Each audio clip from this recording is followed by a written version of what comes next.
Hi, everybody. Thanks for being here. Thank you for being here, Kelly. Of course. Thanks for having me.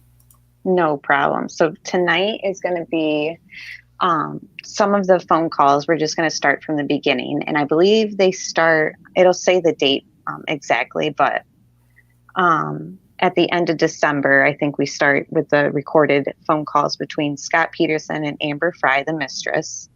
And recently, this case has been in the news and in the court system. His penalty phase is getting reviewed and looked at again. And there's some specials on Hulu, a recent one from 2020, which aired last week. And then there's other documentaries on there too, if you guys want to check them out. Basically, what CDT, Kelly, and I have decided to do is just review the case with an open mind, as if we're on the jury. So we're just going to look at every piece of evidence that was presented and some of the evidence that actually never made it to court, whether the judge denied it or whether it just never came to the forefront. We're just going to go through things and keep an open mind about Scott. And I guess we'll just start with like the phone calls. Not that that's so much evidence that he killed Lacey, because obviously that doesn't really mean much as far as like the murder concept, but it is interesting to see sort of their relationship dynamic, as I'm going to tell you guys some information I had dug up about his relationship past, prior affairs that he had while married to Lacey, and just some other interesting things that I'm going to read to you guys. Give me 1 second if you want to say anything, Kelly. I'm just going to do something real quick. Hey, Seth, and hey, everybody. Thanks so much for being here. So yes, I have not listened to the Scott and Amber calls all the way through. So this is kind of my first time listening and reacting to it, and kind of going off what Amber was saying with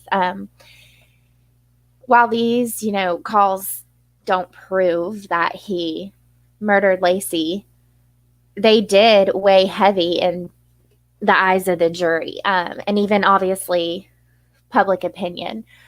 And that just goes back to when all this was happening in 2002. As soon as you shared it, you got it. As soon as it came out that Amber was in the picture, that Scott had a mistress, the public opinion quickly changed against Scott, which, yes, I mean, it is understandable. He was having an affair on his pregnant wife. Like, we're not here saying Scott Peterson is a good person whatsoever. But it's going to be interesting to hear what Amber has found. Yeah, I figured I would just share the pictures while I read through just the article that I'm reading from, and then I'll link the article in the description box. But it's just, I mean, once you go down the rabbit hole of the Peterson case, honestly, it's very much like the Watts case and very complex. There's things that we're finding out every single day that are just mind blowing. And I guess even if it's just, stuff about his relationships, I think that sort of says a lot about his character. A lot of people will argue just because he cheated doesn't mean he murdered her, and that is valid and that is true. It doesn't really coincide with each other normally, or 100% of the time, obviously. So, but at the same time, it shows him being unfaithful and to somebody that he supposedly was supposed to cherish and love, Lacey, and Connor, the baby that they were planning for. So what I'll do is just read this article, and it's just some background information on Scott himself. And I think it's actually pretty interesting. It talks about this one woman from his college days that he dated, and it was when he was married to Lacey. Her name is Janet Els, and it says, Janet Els dated Scott for 5 months in college after he married Lacey. Police learned about their affair because Miss Els called the Lacey Peterson police tip line. Modesto Police Detective Alan Broccini interviewed this witness Els, and Court TV obtained excerpts of their discussion. So there's a link of those excerpts in this link. So once I link this one, you guys can go down even further and look at those, but we're not going to read those. So Janet learned about Scott's marriage because she arrived at Scott's college residence after midnight to surprise him. One of Scott's 3 roommates let her into the house they shared, but Janet found Scott in bed with Lacey. Janet made it obvious to Lacey that Scott and Janet were in an intimate relationship. So then it goes on to talk about Sean Sibley and Amber Frey. And it says Scott Peterson met Sean Sibley in October 2002 at a business convention in Anaheim. Eric Olson was Peterson's employee at the Trade Corps. He attended the convention with Peterson. Olson said Peterson and Sibley spoke, mainly about sexual positions and that sort of thing. Peterson called Olson after the convention. I shouldn't have met her. I did something stupid, is what Scott said to Olson. And these are just statements that these people have come forward and given the police during the investigation. So they were obviously doing a lot of background info on Scott, you know. And it says Sean Sibley, who I think Sean is a girl. Yes, but Okay. Sean liked Sibley, or Sean Sibley liked Peterson, but she was engaged. So this is like where things get kind of weird. Like you're just like, why would somebody who's engaged even open up to like liking Scott? You know, it's just kind of weird. But she was engaged and she thought that Peterson was single. So for some reason, Scott is portraying to this one woman that he's single. He said that he had dated a lot and had a lot of one-night stands. He was sick of having one-night stands and he was sick of it. And like the women he met were just like bimbos and no brains. So this is a statement that she's given the police. He was really interested in finding someone who had intelligence and I didn't have any single friends I could hook him up with. And then this woman, Sean Sibley, introduced Peterson to her best friend, Amber Frey. So basically just talks about a little bit of history on Amber Frey. So this is just kind of a little bit of juicy information. Not so much juicy, but I thought it was interesting. And again, I do appreciate Amber Frey being cooperative with the police and coming forward, but this is just an article and I think it's sort of interesting. So it says Scott met Amber, who was a 5'6", 110-pound masseuse when his wife was 7 months pregnant. Amber Frey had a history of sleeping with married men. In 1998, she lived with Josh Hart, a married male stripper with a pregnant wife. What kind of woman who was secure about herself would let some male stripper move in with her after a few weeks? And this is a quote that was said by Josh Hart. I'm not sure who Josh is. Somebody who knows Amber, apparently. It talks about how she had gave birth to her child and refused to give the identity of the father. Amber Frey claims to be religious. Scott Peterson wanted Amber Frey, so it just talks about he appealed to Frey's faith. He said he was preparing for his first Christmas without his late wife, and it worked. Scott said that he was looking forward to settling down and that he hadn't found the right person. The way he looked at me when he said that made me feel like he might have been wondering if I was that right person. Then it goes into talking about somebody else that they reached out to that knew Scott, and it's a guy named Mike Almarasi. I'm probably mispronouncing his name, but we'll just call him Mike. It says Mike worked with Sibley. So this guy worked with that girl that liked Scott, but she was engaged. So it says, but Scott Peterson had interviewed him for a sales job at the Trade Corps. Peterson did not hire Mike. At the end of the interview, I just noticed that he looked young. So I just asked him, how was he able to get such a high position at such a young age? And he indicated that he had met with the company and he lived in Modesto and him and his wife just bought a house. So Mike is telling, Mike knows that Scott is married just by their little interaction. So then this Sibley girl meets Mike and she says, something about him, and Mike says that Scott's married. So then the Sean Sibley girl is like, wait, what? You know, like I just introduced this guy to my friend Amber Frey, and I was under the impression that he was single. And so she starts freaking out on Scott. And she said, I heard that you were married, and you know, what the hell is up with this? And Scott denied being married. So then this Sean Sibley girl calls that Eric Olson guy who was on like the convention with them. And basically Eric told her, you need to speak to Scott about this. Cause like, she's like running to him and being like, are they married? Or is he married? What's going on? And, you know, typical guy code, he's like not going to gossip and give up, you know, the goods. So he just says, you'll have to speak to Scott about that. So basically it says new lie to cover the old lie. Sean Sibley continued her investigation by calling Scott. He told Sibley that his wife died and asked her not to tell Amber Frey. Scott, I don't care if you are widowed or you are divorced. All I care about is, are you married right now? Sean Sibley has said to him. Scott, no, absolutely not. So basically it says Scott's chance to end the affair was at that moment, you know, it says Peterson eventually confessed to Sibley and Frey that he was married. And that nevertheless, Frey still ended up sleeping with him and continued to speak with him. You're married. How do you figure you'll never cheat on me? And it says that was like quoted by Amber Frey. But I don't know if that's true, because that's what confuses me. I thought that Amber had found out that he was married through the papers or whatever. Right. Yeah. So that's the thing. I'll link this article. I know that a lot of it is true because I have heard about this Sean Sibley girl and how she had liked Scott and introduced Amber to them, blah, blah, blah, blah.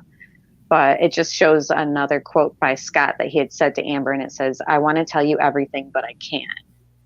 And that was like one of the famous excerpts that they always take out of their phone calls, because it's like, I don't know if at that point he knew that she knew about everything or what, but he's very careful about how he talks to Amber near the end of the phone calls.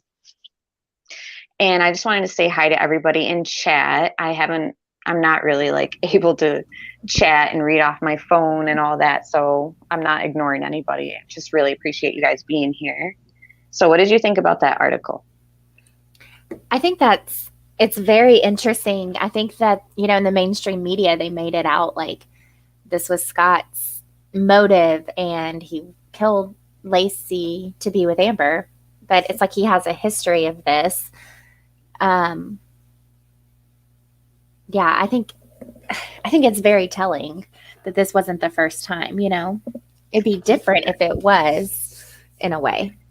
And that's where I get kind of confused about how I feel about the fact that coincidentally his wife goes missing when he's in the middle of another affair. You know, it's like, is it possible Lacey had found some emails or something on their laptop or whatever and confronted him, or was, you know, hysterical, obviously, and they had some sort of heated argument or something like that. But that is like, the whole thing that the prosecution says is he strangled her. So there's no bodily fluids or any evidence that it had happened. By the time they end up doing the autopsy, it was to the point where I don't think they could tell if she was asphyxiated, because obviously she didn't have, that's the thing, is like, I think people forget what state her body was in when she was found.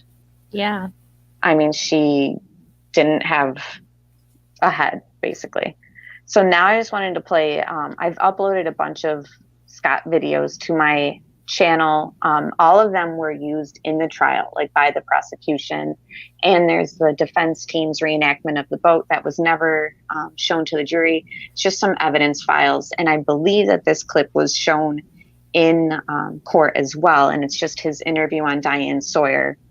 And we haven't really fact checked this, but we were talking about this interview the other day, and basically you had said that he had called after, possibly, if we're remembering correctly, and told Diane Sawyer that he had lied to her, but at that point it was just like too late.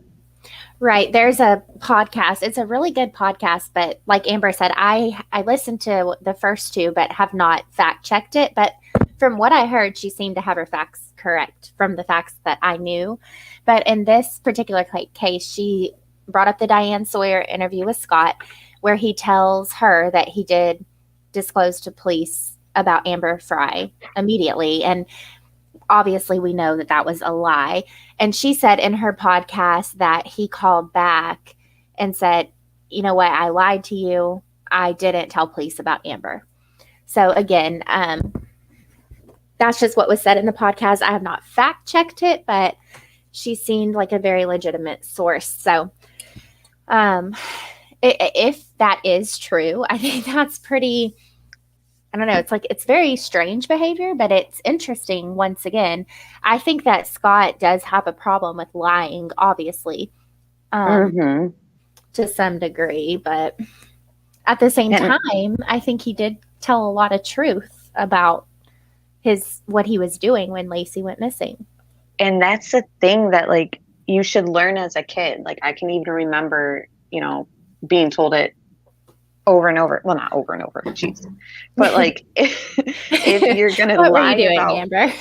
I know, right? I sound like the worst kid. No, if you're gonna lie about one thing, how are we to know that you're telling the truth about anything that you really are telling the truth about? Yeah. And that's what was just so stupid of him in this interview. It's like he lies about being forthcoming with the police about the affair. Specifically, that's like the lie I'm referring to, because I'm not sure about what else he lies about in this interview. But basically, he wasn't forthcoming about it until Amber Frey had come forward. So he ends up lying to Diane Sawyer here, like when she asks him, or like when the conversation pertains to that. And it's like, why would you, if you're under such scrutiny, just be honest. And come to find out, they end up using this against him. So it was just really stupid of them. Right. And yeah, right. I mean, I can understand why they use it against him. It was pretty stupid. Like you said, pretty stupid to lie about that on national television. Exactly. Like I just don't understand it. So we'll just watch him in this interview, his behavior. It talks about his relationship with Lacey from his point of view, and his relationship with Amber Frey from his point of view. You can think everything he's saying in this interview is a lie or whatever, but there is possibly truth, possibly not. It's hard to say. And then we'll get into the phone calls now that we've been given like a history of his relationship situations. Yes.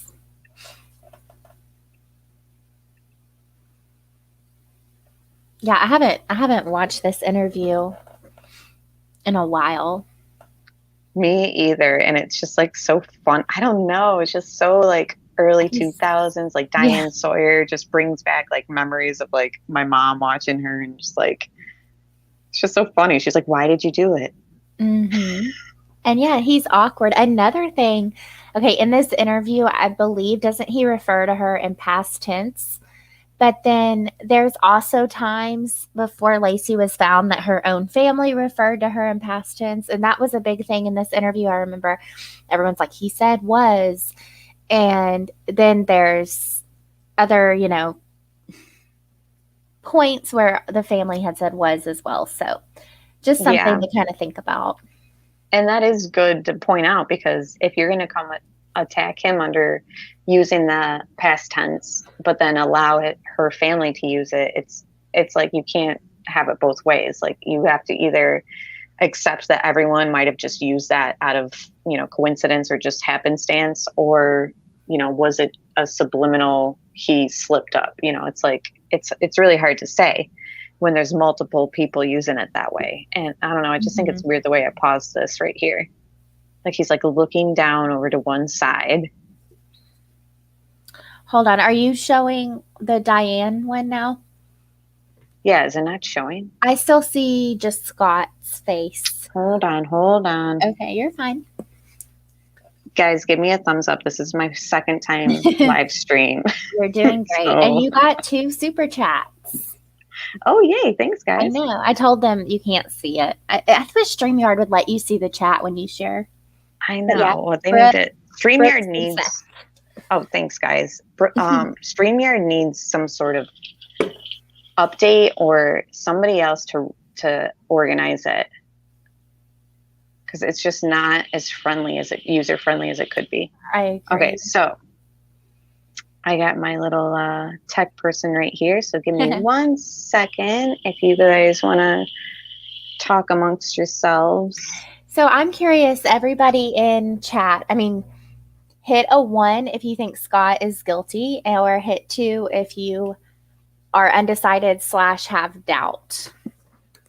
I'm going to hit a 2 because since re-looking at the case with Amber and digging into it, I now have doubt.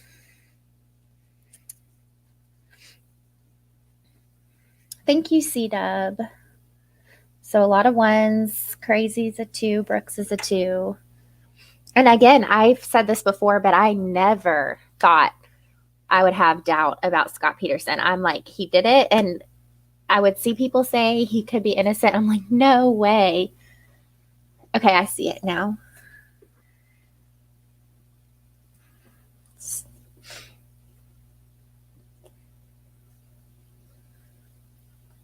So yeah, it looks like maybe a few more people think guilty. Right, never any controversy about Amber involved like NK, right? Yeah, I definitely don't think that Amber was involved in any way or had any knowledge or anything like that. The difference, between Amber and NK is very different. Yeah, Seth, I am a 2. I have doubt. Yeah, the robbery across the street. For me, it's the physical, like how he would have physically done it all with the boat, with moving her body so many times. Okay, I got it. So I was just saying that I didn't unmute, but I was basically just saying the majority of people out there feel he's guilty. Like it's very much strongly leaned towards, he's where he's got to be, which is fine. Like like I said in the beginning, we're re-looking at things, and I myself are undecided right now. For ever since it happened, I always figured that he was guilty. And then as you start to learn the ins and outs of true crime and just the court system and, reasonable doubt, and if you're on a jury, could you convict somebody without physical evidence or without DNA? That personally for me, I couldn't. I need those types of things to send somebody away to prison. I think that there's just a lot of questionable entities in this case, like the timeline, etc. But this right here is just this little 2-minute, 3-minute interview, and we'll play this and then we'll get right into his phone calls with Amber. So can you see him? Yes, I can. Okay. That face. And if anyone wants to look at any of the videos, again, they're on my channel, and they're all videos that were presented as evidence or that the defense team tried to present as evidence, but the judge denied. Why were you doing it? I can't answer. I don't know. That's a question you should have an answer to. Definitely, I don't know. Were you in love? Well, first off, sorry, I know we just started, but like, have you ever done something wrong and like you literally like just don't know why you did it? And your mom or somebody would, or your significant other or somebody would be like, why did you do that? And you're just like, you just don't know like why you did it. It's just like, especially if you're in like a routine of bad habits, like if it has something to do with like, a bad habit, and they're just like, why, I think that his affairs were almost like a bad habit that like he possibly could have like a sex addiction, or, he's just addicted to like the rush of sneaking around and in the affair. He had that one affair in college, and, he has his wife who's always there, she's there every night. But if he wants like a little excitement, it seems like Scott could possibly be that type of person that's just like stuck in these like bad habits that he doesn't know why he does them, because he needs help. he needs like some sort of therapy, I think, at this point too, now I wonder if he like looks back and he realizes like, wow, I did all that just for a sexual desire that I had to, get a fixation of. Like, it's just idiotic. If say he's innocent and it was just because of the affair, he was convicted being guilty, or even if he's guilty, it's like it all started from these affairs, it seems, and it just spiraled into something. Right. Yeah. I mean, he's definitely, I don't think he's all there mentally. Kind of like Chris Watts, there's something off with him, but does it equal that he's the one who murdered her? In this case with evidence, I just don't know. But yeah, I see exactly what you're saying. Like, when if you do have a sex addiction, or like you said, maybe he was addicted to the rush and the whole feeling surrounding it. Mm-hmm. Seth said, he sent you a super chat and he said, I want to hear more facts if Scott may be innocent. And earlier he said, if Kelly and Amber say he may be innocent, we need to listen. So I thought that was nice. Thank you, Seth. We have been digging. Yes, thank you. And thank you for being here, everybody. I got my phone out now so I can see chat periodically, but I'm trying not to, get distracted. But thanks for being here, Crazy Crime Chick and Molson Man, Nikki Rax, Libby. I almost said CDT. Mama Bear. I'm here. Everybody else, thank you for being here. If I don't address you, it's nothing personal. I'm just, Yeah. So we shall continue. In love with him? No. I'd have to say that I respect her. So he just said he wasn't in love with Amber Frey.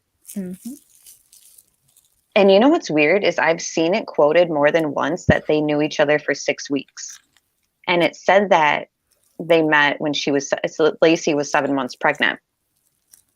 So it's interesting if it really was 6 weeks and that's what was quoted over and over, because that's what NK directly quotes for her and Chris Watts. Oh, wow. That's a good catch. So I want to see if it describes it as 6 weeks. I've seen it like one place and now I don't know where the hell I saw it. Yeah. And as I imagine everyone does after seeing her come out and do the press conference, an amazing character she has. Was this the first time? So the other thing about him saying that he didn't love Amber Frey is, like, I just think solely he just is like that player type, like the first night that they met, he said something about going upstairs quick or something. He needed a shower or something before they went out. Mm-hmm. And then he like bombarded her with like champagne and strawberries like up in the room. Yeah, and she gave it up apparently.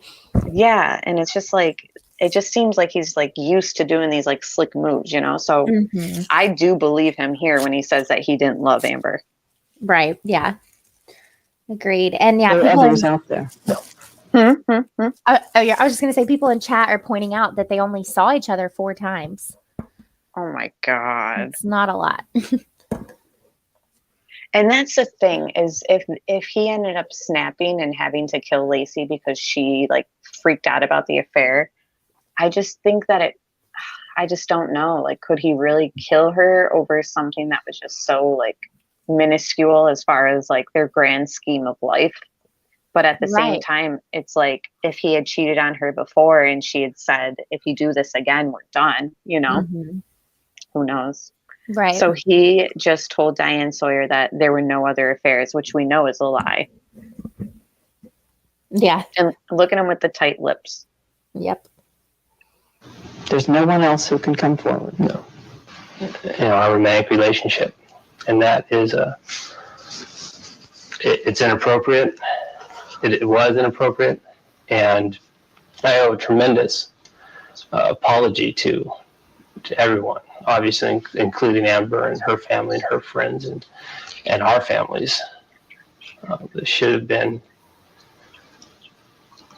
brought forth by me immediately, the romantic relationship. Had you told anyone? Did you tell police? Told the police immediately. When? Did he? Because I swear, which I also have on my channel, I have his interview, the night that she was missing, he went down and talked to the police right away. And he gave like an hour-long interview or something. And I do not remember him saying to Detective Bocchini, I have a girlfriend too. You know? He didn't. He didn't. So he's lied at least, 3 times at this point? Right. 2-3 times. And it's only not even, it just hit a minute. Yeah. Not good, Scotty. No. That was the first night we were together. The police, I spent with the police. You told them about her? Yeah, from December 24th on. Did your wife find out about it? I told my wife When? in early December. I don't believe that. Right. But this is another thing. Listen closely to what he says. The media kind of spun it, because there's even an interview with some of her friends, Lacey's friends, and they're like, he said she was okay with it. No way would Lacey be okay with it. But he doesn't say that. He says he told her and like she wasn't happy, that it wasn't necessarily a deal breaker, something along those lines.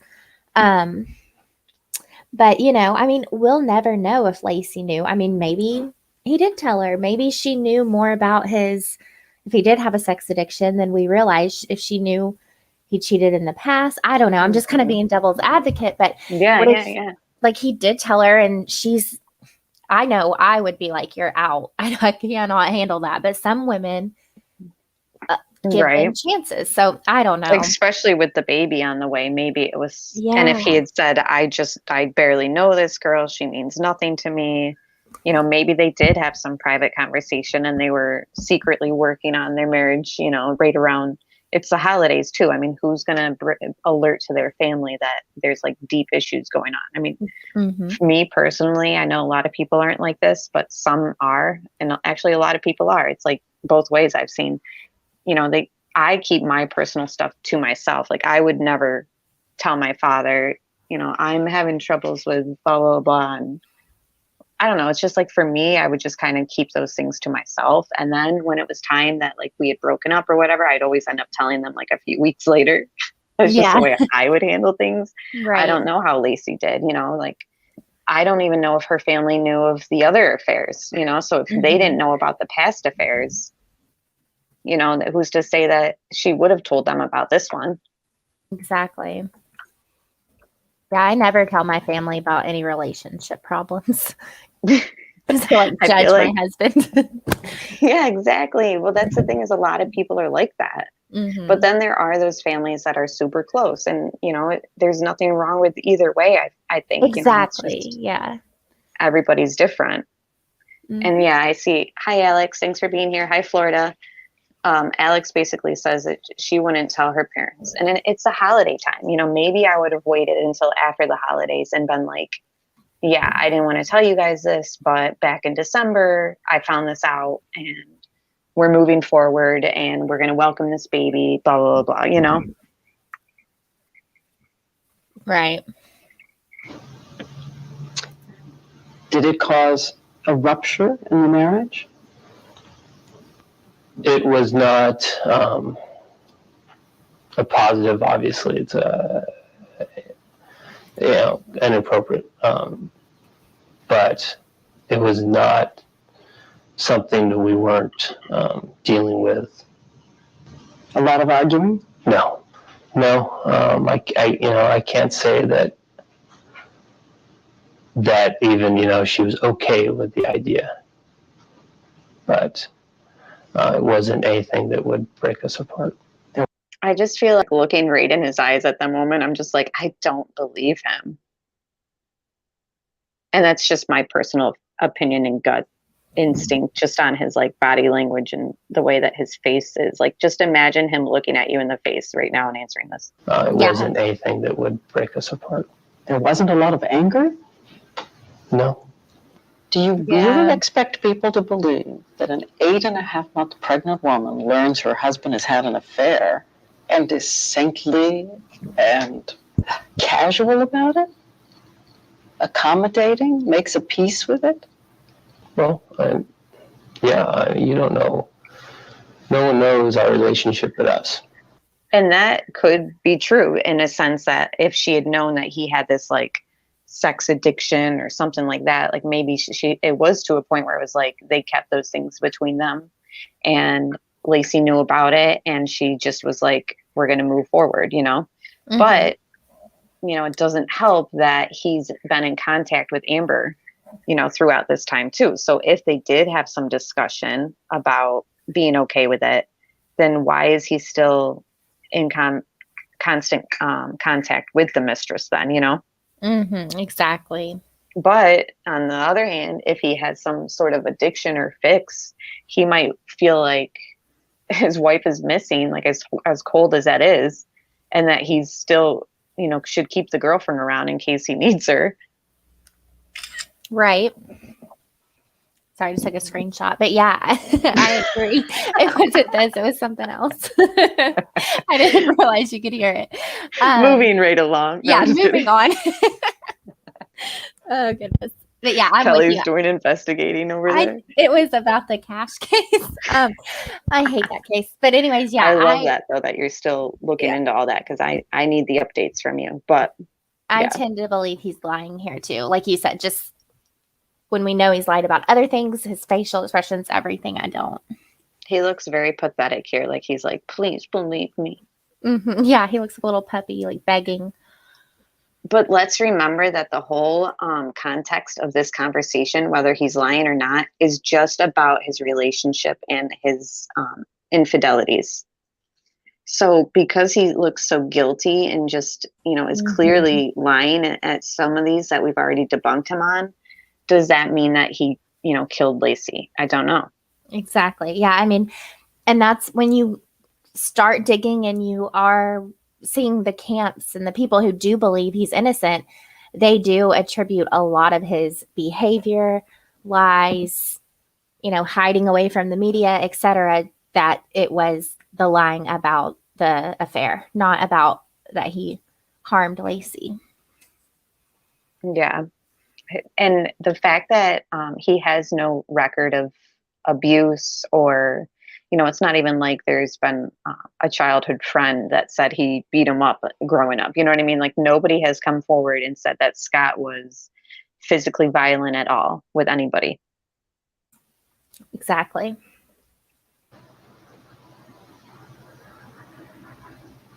And that's at peace with it, not happy about it. Why did you tell her? It was the right thing.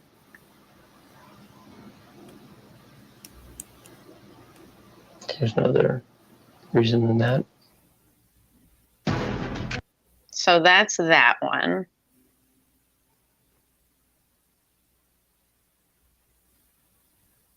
And he's basically leaves it with saying that he did tell Lacey about the affair, and it's hard to know for sure. Right. Like we will never know for sure. Yeah, I like watching body language too, Dawn. And Seth says, I need your theory. Yeah, we will definitely get into theory. I don't have a full theory yet, but I do just have doubt on the way that the prosecution claimed the crime happened and the way that, you know, he allegedly moved her so many times. Yeah. Perfectly Imperfect says SP is a total narcissist. He liked all the attention from each woman, right? I mean, yeah, I think so too. But does that mean he's a murderer? I don't know. That's the thing, is I do believe that he is a narcissist. I believe much more that he is in comparison to Chris Watts. I think that Scott basically being the way that he is, like it seems like he's very like cocky, overly confident. All that I think kind of played against him in all this. He was way too outwardly, I don't know, just the media just would take pictures of him smiling and stuff like that and then put it out there. And it's just like, is that unfair? I don't know. Or is it just odd that Scott's behavior is the way it is? You know, it's hard to say that media spun things or if he was acting abnormal because he is abnormal, you know? Mm-hmm. Exactly. So we have much more on this case too, as far as, you know, autopsy stuff and the cadaver dogs and the tracking dogs and the boat video. We're going to go over on CDT's channel and do like a live eventually strictly on everything we have on the boat.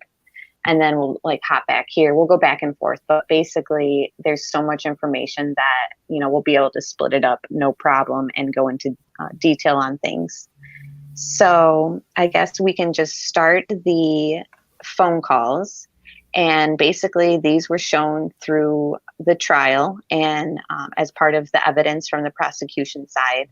And it seemed as though, from my understanding, that Scott's lawyer was very confident and happy up until the point that they came forward with these phone calls.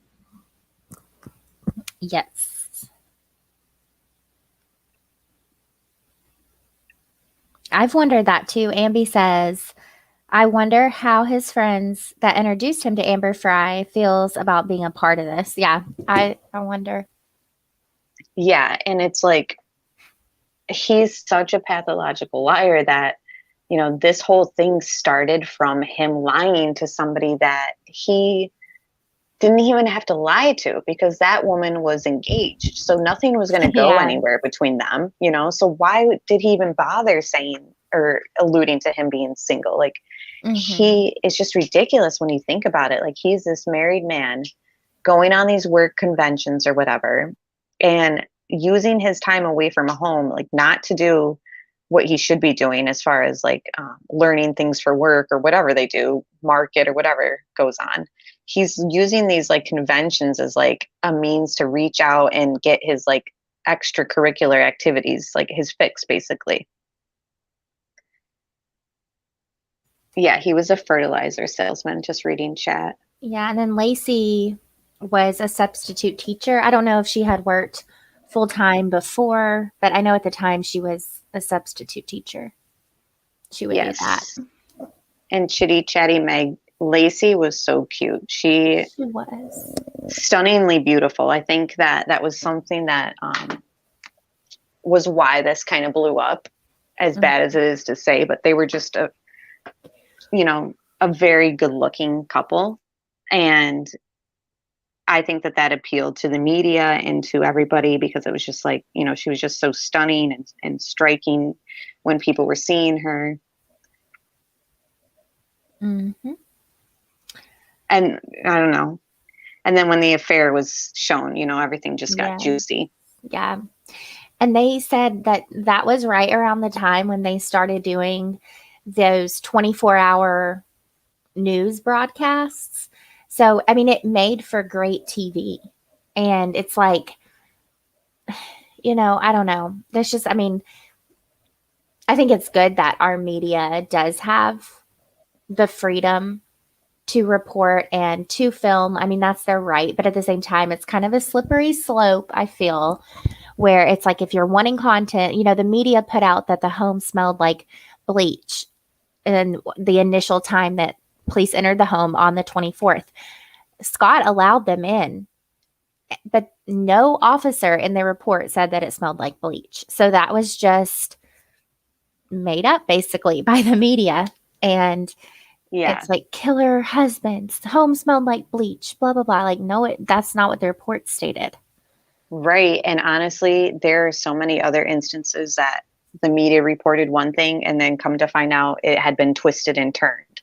Right. So that's the thing that's so annoying in this case that we're finding out is like, even if he is guilty 100%, why were all these missteps with the media and reports being put out there? You know, it's like, can we just get people to report on this trial in case and have accuracy? Right. Kind of like you pointed out in a video recently about the People article about Chris Watts's birthday.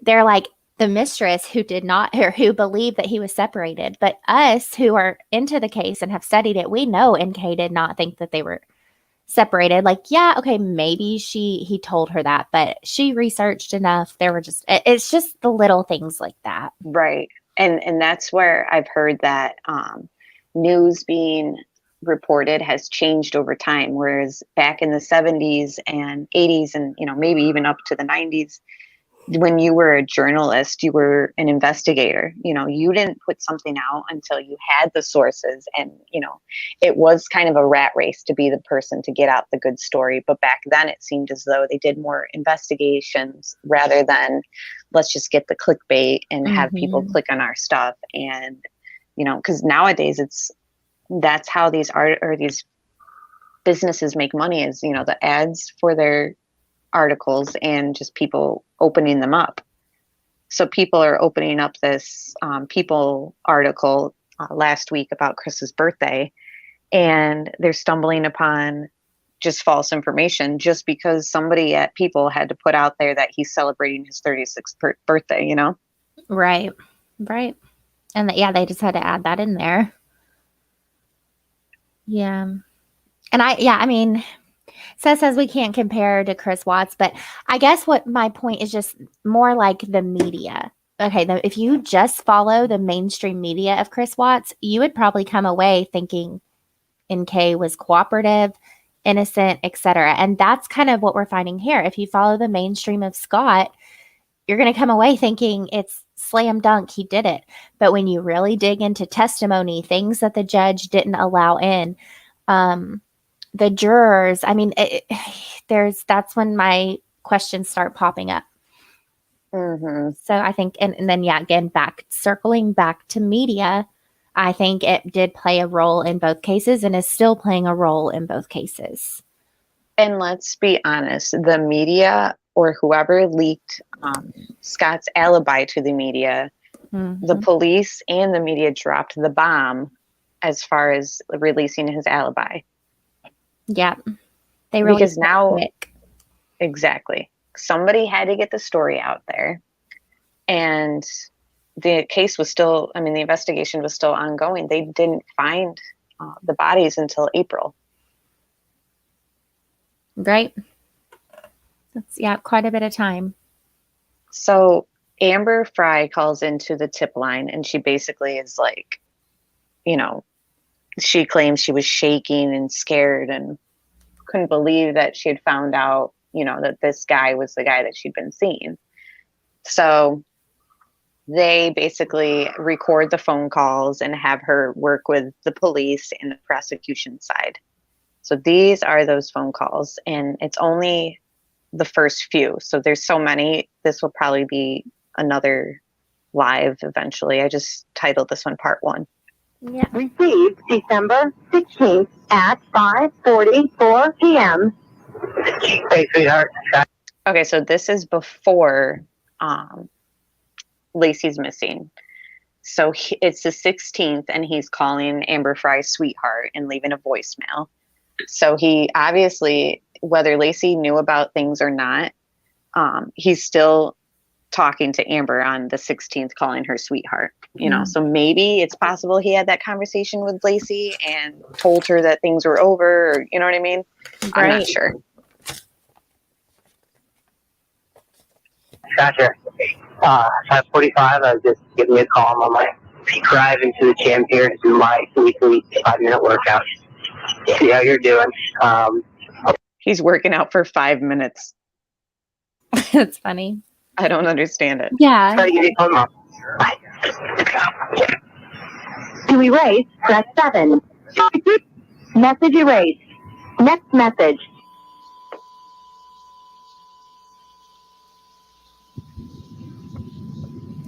Saved message from phone number 209-505-0337.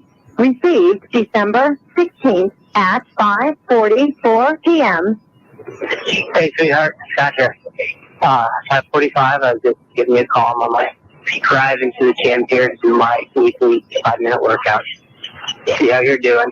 I'll try to give you a call. Bye.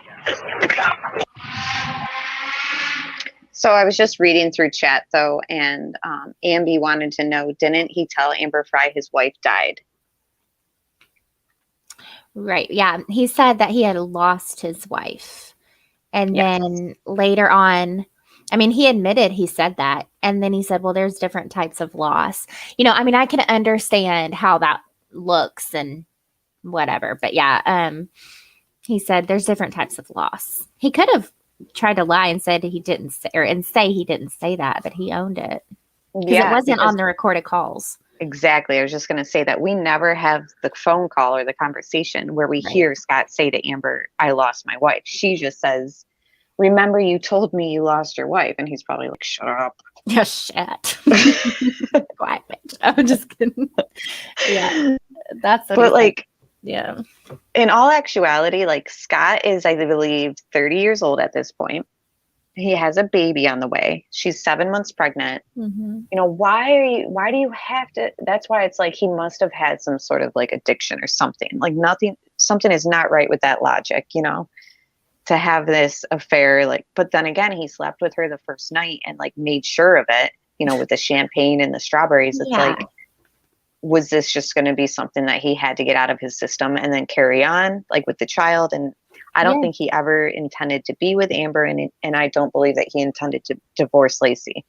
I think it's also interesting. He told Amber he was going to be out of town during the holidays. So it's like he was planning on kind of like, you kind of leave me alone, Amber, and be with his family for the holidays. I mean, he's still a POS for cheating, but I mean, it's not like he was trying to get away from Lacey and be with her on Christmas. I mean, I really just think it was about sex. Yeah, absolutely. And Sandra S. in chat said he told Amber he lost his wife and that it would be the first holiday alone. Amber had dated a married man before Scott, who told his wife, he told her his wife died. And that is, like you said, it's true.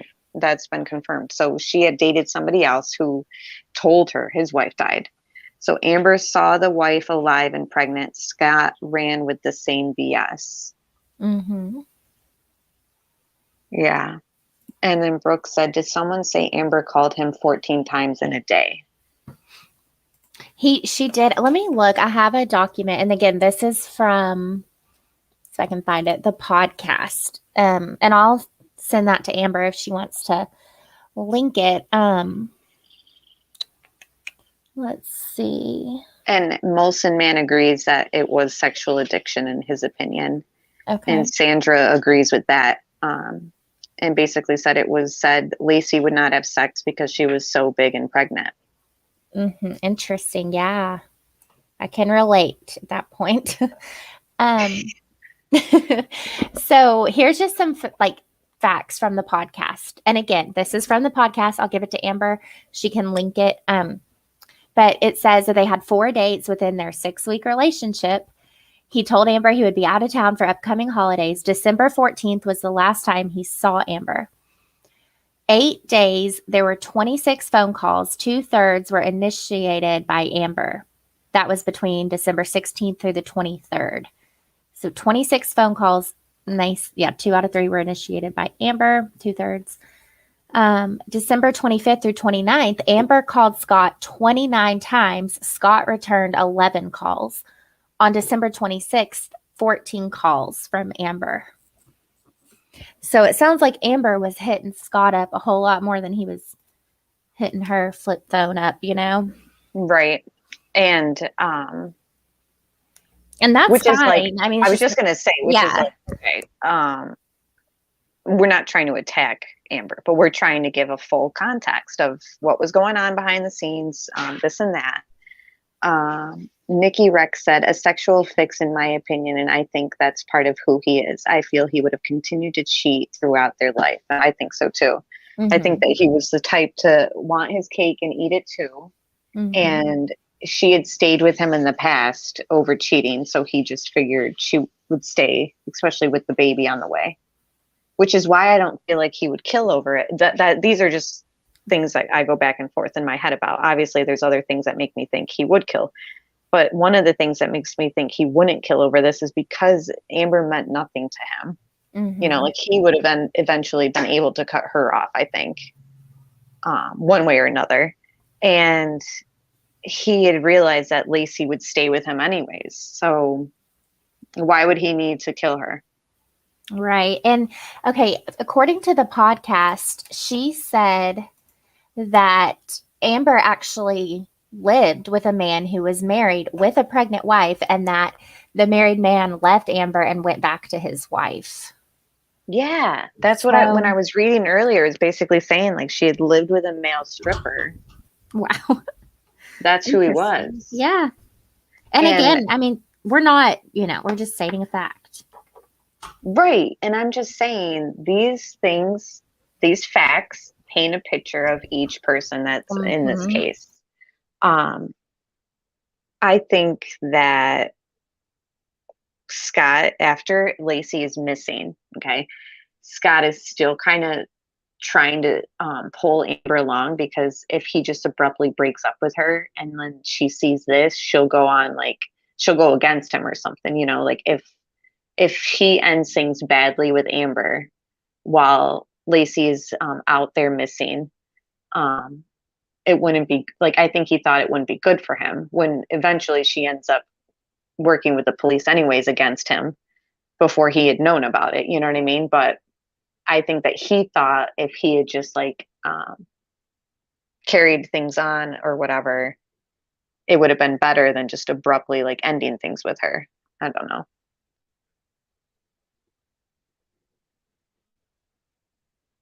I agree. Yeah.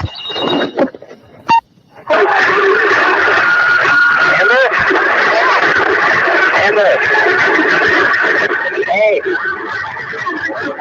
2:00 here. We just got done with dinner. People are insane. Hey, hey there, Amber. Hey there, yeah, that's better. How are you?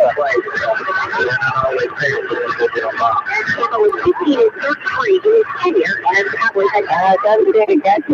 No, I had a house. It was terrible. Amber? I feel like, because you're going to hear it in a lot, because when I was editing, obviously I heard some of these. Scott says, like, I've never gotten so annoyed with my own name before in my life as much as this case. Right. He's like, I feel like he's pretending he can't hear her for some reason, because he's always like, Amber, Amber, like over and over. And I'm just like, she can hear him. Like in some cases, she even says like, I hear you or something like that. It's like, Yeah. I feel like he was like pretending that he couldn't hear her or something. Like, I don't think that he was into her at all. Like in these phone calls, I don't think that he was thinking, well, now that even if he did murder Lacey, which, obviously he's in prison for that crime, even if he's where he's supposed to be 100% without, any mishaps, I just don't see him wanting to have kept things going with Amber. Right. And like, I think that he's shows it a bit because he's like pretending he can't hear her at times.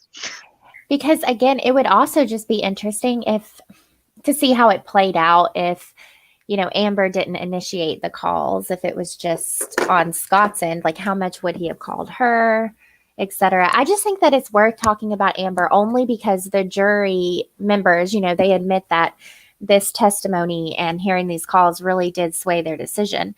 And I mean, I'm sorry, but the testimony and behavior, that's just not forensic evidence. Exactly. So that's why I think it's important to still talk about. Yeah. And if they're going to use body language or behaviors as evidence too, then like you said, she seemed to have been the aggressor.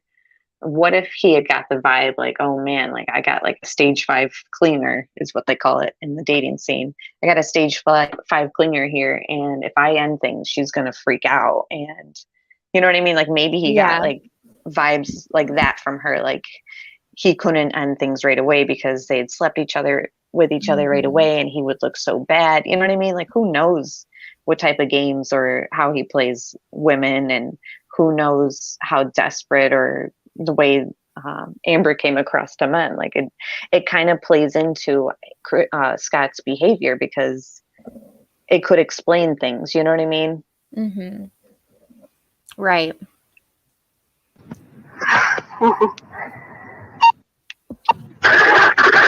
Amber. So this is obviously after she's missing. It's the 30th. She's hasn't even been missing for a week. You know, so is this isn't the Paris one, is it? I don't think so. I'm not sure. Because that was New Year's Eve.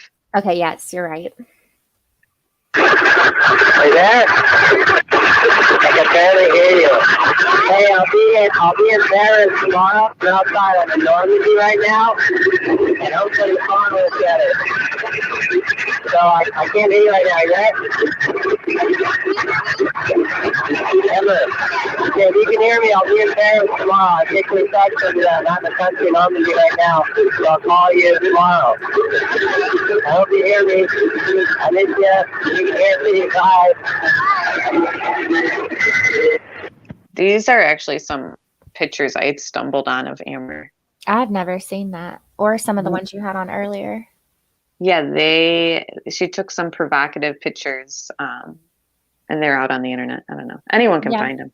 Yeah. But I was just reading through chat, and no, I don't remember which one I'd seen that I liked. I like them all, obviously, but I was going to read one of them.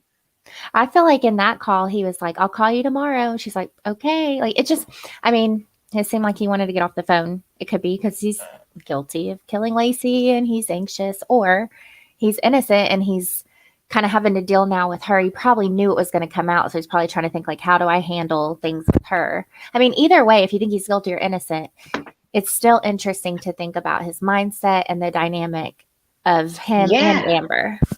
Right, because he's obviously a pathological liar. Yeah. So, you know, obviously everyone knows part of true crime is the psychological aspect of it and why people do the way or the behaviors that they do. And we're literally watching a narcissist and a pathological liar play out in front of our eyes. Like, this is what they do. And even the way that he seduced Amber Frey, you know, it's like, that was just so not conniving, but just very cunning of him, you know, like lure her upstairs and have the alcohol, you know, it's like that isn't seen as risque as I think it should be. Like, alcohol obviously, you know, loosens your inhibitions up, and it's a controlled substance, obviously. And he's luring this girl, you know, woman up there, and she barely knows him. And now she's alone with him, and he's given her alcohol, you know, and it's like just a very like eerie situation. Like, if it had gone the other way and he wasn't a narcissist or a pathological liar and he was just trying to be romantic, it would be one thing. But since we know like how he is, to me, it's just very like skeevy and like grosses me out. Exactly. He had a pregnant wife at home. Yeah. That's not cool. And I mean, did Lacey, like, I feel like if my husband, I don't know, if he traveled, I'd be like, I don't think he'd ever cheat on me, but I would be, I'm crazy. Like, if that's like a deal breaker. But I would be so pissed if my husband cheated on me. But that's just me. So it just makes me wonder, did Lacey ever see signs? We'll not know, because she might have just chose not to confide in anybody at that point. And that's the thing is, maybe she did know about this affair, you know, and it was just something that they were going to work on because she had known about other affairs. Like, we will never know. And we don't know if it would have made or broken them, because she was pregnant too. So who knows what she might have been willing to forgive. Right. Because that's just a very vulnerable time, obviously, for her to have left him. Not saying that it can't be done, but still. And yes, Nikki Rex, 100%. He lies very easily, and he's calculated. He is. Oh, no, but I was going to ask you, why do you think he made the lie up about being in Paris? Like, why would he choose? Like, he's like, I'm in Normandy right now, but tomorrow I'll be in Paris. And I'm he had already told her, though, he was going to be out of town for the upcoming holidays, even before Lacey went missing. Because he's trying to, like you said, distance himself. And he wants to be with Lacey. So if he wasn't, I mean, okay, if you're a girl, I'd be like, if I was into a guy and started sleeping with him a lot, or they only saw each other 4 times, but I don't know. Yeah. Like, I think he was just trying to give her an excuse of why he wouldn't be around. Right, because obviously he would have wanted to carry it, have his cake and eat it too. He would have stayed with Lacey. He would have been the father. It can be argued. Kelly, thank you. You're welcome. That guy's so cute though, Yeah. dancing. And you're amazing too, and everybody in chat's amazing. Agreed. But so yeah, I see what you're saying. So then that to me kind of like taken out of context. Exactly, like it might not have been premeditated then, because he's already saying to Amber, like, I'm going to be away, because he wants to keep things normal with his family and with Lacey. So he was just going to continue things the way, having the affairs on the side, or just, abandoning Amber Frey and still married. But I don't think, so then it's like, well, then he snapped on her and killed her right then and there because she found out about the affair. It's like. Yeah, and then, I don't know. I just have a problem with the dog evidence, with the witnesses not being followed up on. They literally say on the show, The Murder of Lacey Peterson, they interview some of the witnesses, and they say, no, police did not follow up. And, sorry, I just had to get like the black screen off. For there to have been some sort of heated argument or discovery of Amber Frey and the affair by Lacey, how is there no blood? There's no, bodily fluids. There's nothing to indicate that there was some sort of scuffle or anything like that. Exactly. And another thing the media tried to make a big deal about is the mop. He said that Lacey was going to mop, so he filled up a bucket of water and brought it to her. And then he said it was outside. I can't remember when he got home, it was still full, or was either outside, and he dumped it. And he told the police that right away, but then the media is like, a mop bucket found. It's just, so that's again with the Paris thing, like, yeah, it's awful he did that, but if he really had already told her, hey, I'm going to be out of town for the upcoming holidays, and again, guilty or innocent, you could say he did it because he knew he was going to kill Lacey, or he did it because he was going to spend time with Lacey. I don't know. And that's the thing is, like, if we were on the jury, we would have been going back and forth with all these little details too, because without the forensics, it's hard to determine any type of foul play on behalf of that house or Scott. Right. And yeah, the robbery was on the 24th, and the prosecution hypnotized witnesses and had them like changing statements and stuff. So, yes. And there's just a lot of problems. And now, then you have the gray bill, the mailman, but that's a whole nother topic away from the calls. Right. And when people say, I'm not going to get into it because we need a whole live on the eyewitnesses, basically. Yes. And that's the thing is, like, there's so much more than just Amber Frey in these phone calls. But every time you talk to somebody who knows about the Scott Peterson case, they'll say things referring to the phone calls, like, oh, I remember when the mistress was working with the cops. Like, it's sort of like an exciting like aspect of the case. You know what I mean? Like, she was undercover in a way. I think that's kind of cool. You know what I mean? Like, trapping him. But at the same time, like, that determined his guilt, and it's so minuscule, like, once we go through all this other stuff in the case. Amber!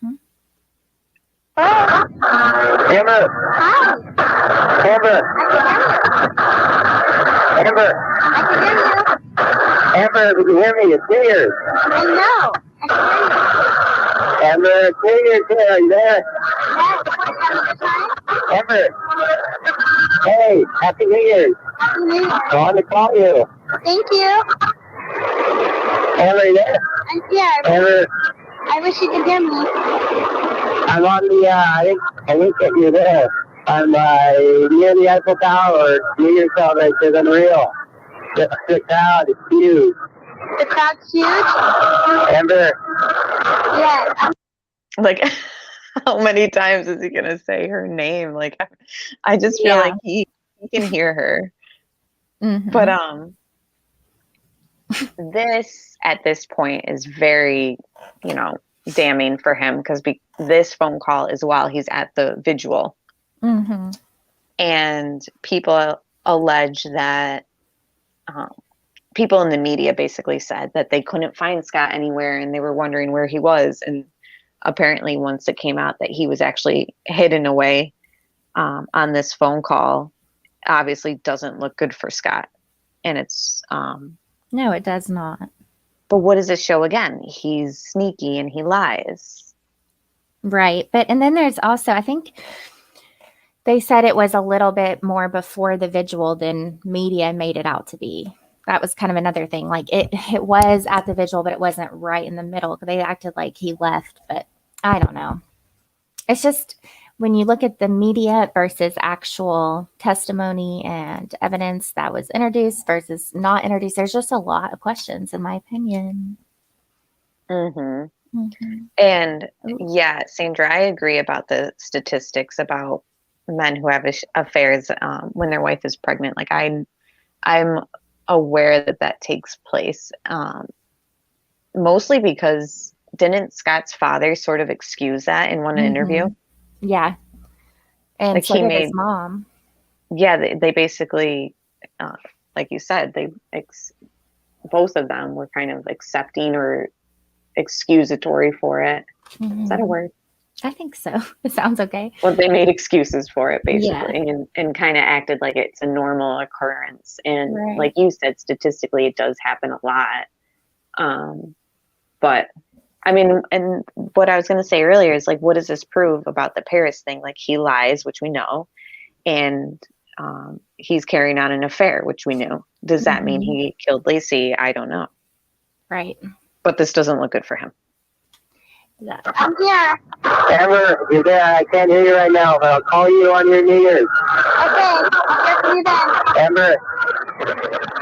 Amber, miss you. See you soon. Okay. I hope. He just hangs up on her. Yeah. Just She's like, okay. And then she starts to say, I hope. And then it's just like, click. Done. Yeah. That's interesting now that I'm thinking about it from, like, if he had already, told her he was going to be out of town or out of the country, whatever, it makes more sense than him just randomly doing it. But it could also have been premeditated. So, but yeah, I'm just very interested to hear this. And that's why I figured let's just get the phone calls out of the way. Like, I'll upload the other calls and you guys can watch them and all that. Like, maybe we won't go through them all here. Because, and it's like we know about the phone calls and the affair. Yeah, they're interesting, though. They are. Hello? Baby? Yes. Amber? Can you hear me? Yeah. You can? Yeah, hey. Oh my goodness. What? He sounds creepy. Hey. Yeah. He sounds annoyed, in my opinion. Yeah, he does sound like he's just kind of like, hey. He's weird. Yeah. A quiet place. Pretty good, huh? That's really good. Oh my god. It's like been all this crazy static and stuff. I'm like, so frustrated. I know, I've been trying to control it. Working. Amber? Yes? Amber? Oh. Oh, stop. Amber. I'm right Amber, are you there? Yes. Amber?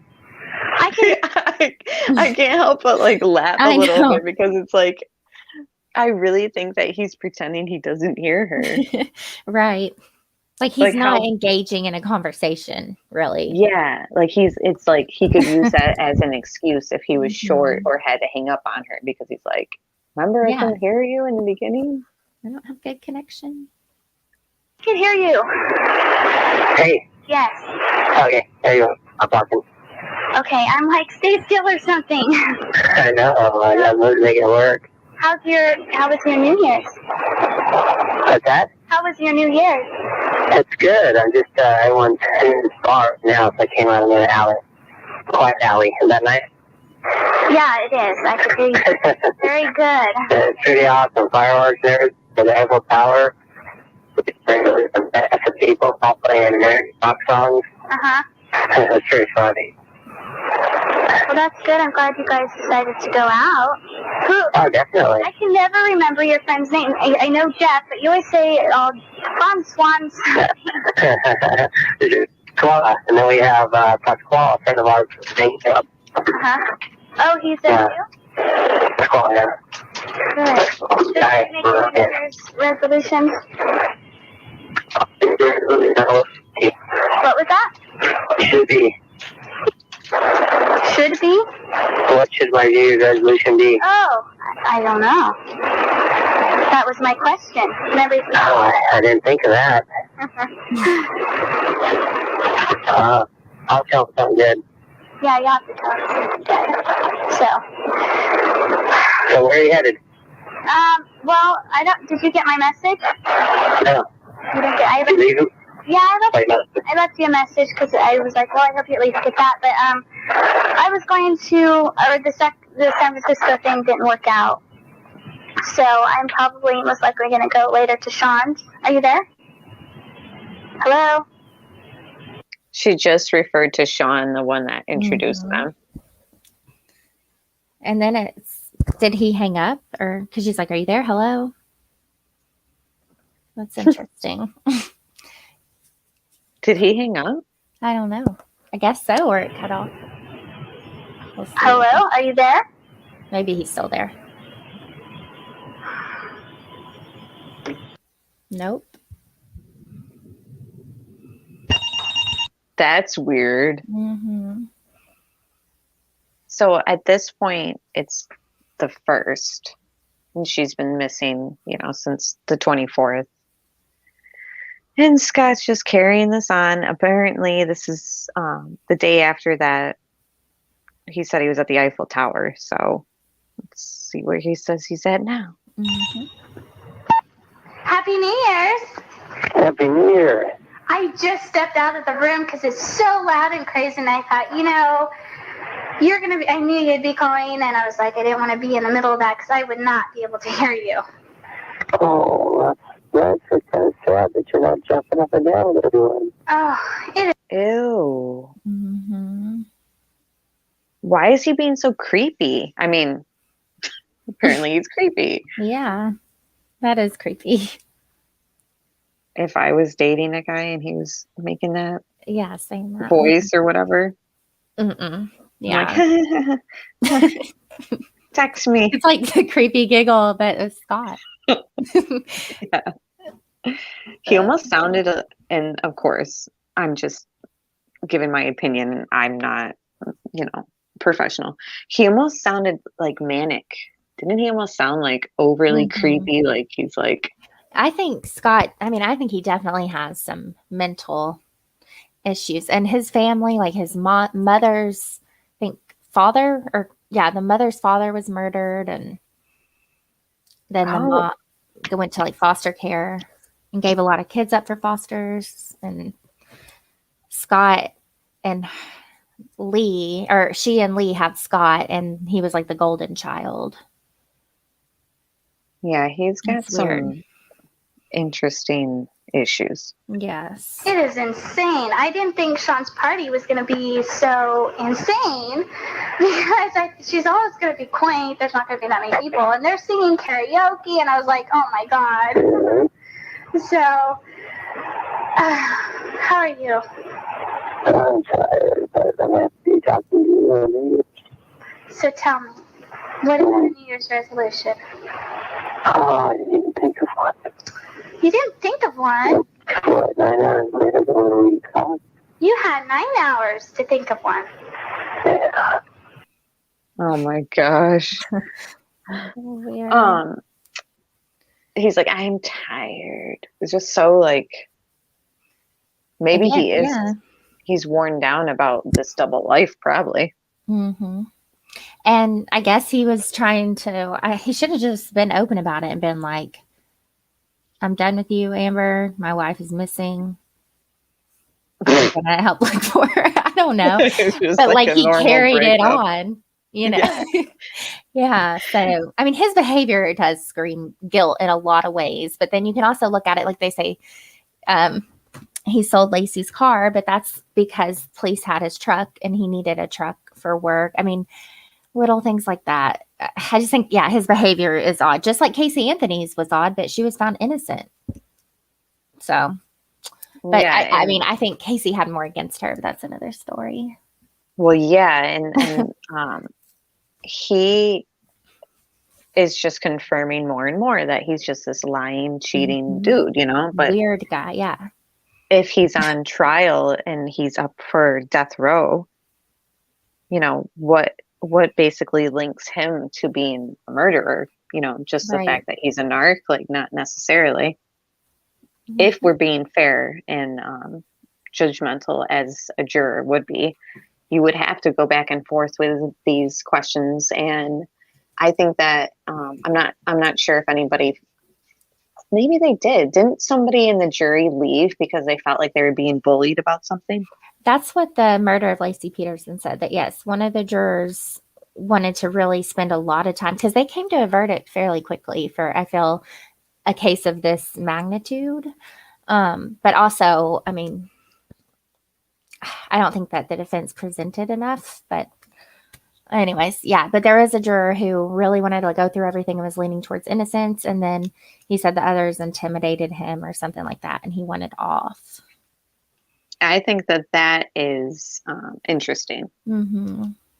And yes, Florida, I agree. He said, yes, past behavior predicts future behaviors. He would have kept cheating. I agree. Interesting. Yeah. So he had 9 hours to think of a resolution.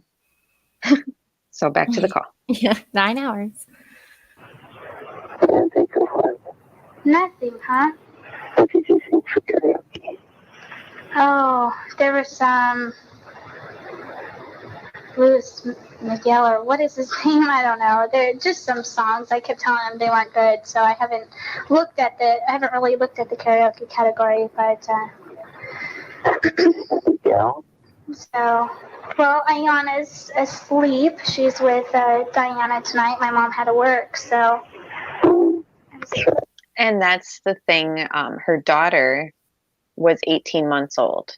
So I think it's interesting to also think about, Scott probably wasn't going to stick around with Amber. If he married Lacey, why would he take on a child that wasn't his? I think eventually he would have moved on from Amber just based off of that circumstantial evidence towards that type of dynamic. And that's my conclusion. I see what you're saying. Yeah, Brooks, she said her voice is like Dorothy and Wizard of Oz. I was thinking of Snow White too. She kind of sounds like, it's like Jodi Arias and Travis Alexander. Like, not that it's like them, but her voice kind of sounds like high pitched, like Jodi's was. But some people just have high pitched voices. Yeah. It's funny you said Dorothy, and that's just a voice, though. Just saying. I was able to, I wasn't sure if I was even going to get a Sean's tonight because my phone was all working, so anyway. Wait a minute now. What did you say? What was that? What did you say? If I could, I would. I don't know who sings that. If I could, I would. Yeah. Something with you tonight. Did you do good? Huh? Did you do good? Yes, but I had my hand over Sean's mouth the whole time because she did very bad. But he seems like he's like elsewhere and not into this conversation. Right. Agreed. He just doesn't seem like he wants to engage. Yeah. And is it because, he killed Lacey? Or is it because he's worried about her being gone, and he's just still trying to continue this affair? Or hasn't broken it off yet at this point?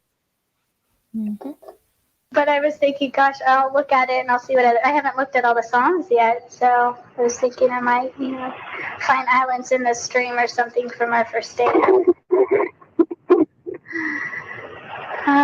So you would not believe how much Ayana has talked this week. She's saying like 4 sentences. Wow. How should this kid just start like What was that? doing it all of a sudden? I couldn't hear you. What? Kids just start doing that all of a sudden. Yeah, she's saying like. He sounds so weird. Yeah. And it's like, what's really going through his head right now talking about her 18-month-old when at this moment he either killed his wife and child at that point, you know, so he's like, oh, kids just start doing that out of nowhere or whatever he's saying. You know, he's just like, no, not really interested in the conversation, I don't think, but just carrying it on. But imagine if he's thinking, oh my gosh, like I'll never know what that would be like, or I'll never see my son that way, or was he thinking sad? He's sad because he won't see any of that if he's innocent, you know? Right. Just a very interesting interaction and conversation to be having with somebody who's in prison right now for killing their unborn child. Or did he just not care? Like, imagine if he did do everything that they allege and he's just like cold and carrying this conversation out without even caring about what kids do at that point. It can be looked at a lot of ways. What? I'm sorry. I just said it can be looked at in a lot of ways for sure. Yeah. Sentences like, Mama, I'm all done. She says Mama now, and she'll say, I'm not done. And just, it's incredible the words she's saying. Oh my God, that's great. Didn't I tell you? I was like, by the time you come back from Paris, she'll be talking full sentences and read, or, you know, potty trained and all that. Do you remember when I told you that? Yeah, a totally different little one. What was that? A completely different little one. Yes. So she's just amazing me this whole week. She's been so verbal and talking, and I'm just like amazed at her vocabulary. Yeah. That's a deal. So exciting. That's so exciting, huh? It is. It's like every time I'm just like, I wish somebody was here to hear that. Aside from myself. I just want to clap at that. Okay.